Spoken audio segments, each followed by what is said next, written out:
যিসকল ক্লাছ 9ৰ বৰ্তমান ষ্টুডেণ্ট হয় আৰু তোমালোকে আগন্তুক দিনত ক্লাছ 10ত উঠিবলৈ গৈ আছা অলৰেডি সবেই জানা আমি কোৰ্স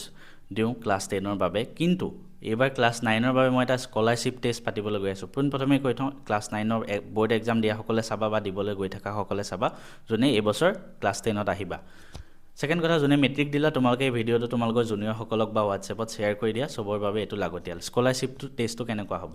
আমাৰ এটা কোৰ্সত আমি কিবা এটা প্ৰাইস ৰাখো ঠিক আছে অতি মিনিমাম প্ৰাইস সেই মিনিমাম প্ৰাইসটো যদি তোমালোকৰ দিবলৈ মন নাই তেনেহলে এই স্কলাৰশ্বিপ টেষ্টত আহিব পাৰা ইয়াত কি হ'ব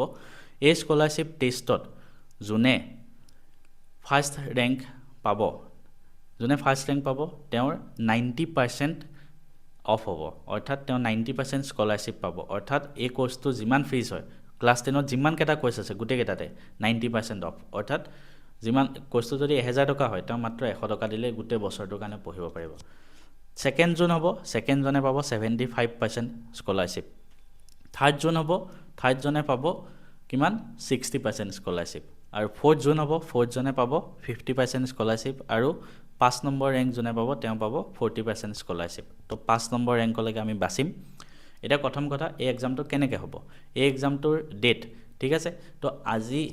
এতিয়া ধৰা ফেব্ৰুৱাৰী লাষ্ট হল কিন্তু সবৰে যেহেতু এক্সাম হ'বলৈ গৈ আছে বোৰ্ড এক্সাম হ'ব তো এই এক্সামটোৰ ডেট আমি ৰাখিম মাৰ্চৰ 15 তাৰিখে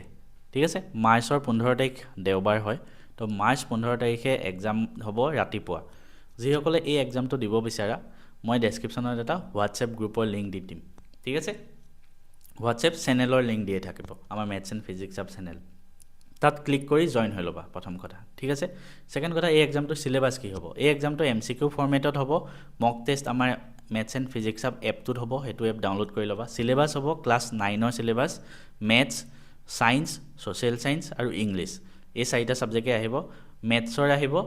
20টা প্ৰশ্ন ঠিক আছে নহয় সৰি মেথছৰ 15টা দিম মেথছৰ 15টা প্ৰশ্ন এমসিকিউ সায়েন্সৰ এমসিকিউ 15টা ইংলিশ গ্ৰামাৰ 10টা আৰু কি আহিব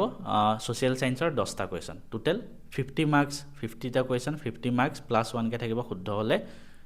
মক টেষ্ট ফৰ্মত এমসিকিউ হ'ব ইংলিশ মিডিয়াম অসমীয়া মিডিয়াম দুইসকলে দিব পাৰিবা সেকেন্ডলি এই এক্সামটো খতম হোৱাৰ পিছত এটা ইন্টাৰভিউ লম মই কাৰণ কিয় নহলে এক্সামটো বহুতে চিটিং কৰি দিয়ে তো যিসকলে এক্সামটোত ভাল ৰেংক পাব প্ৰথম কেজনক মই বিচাৰি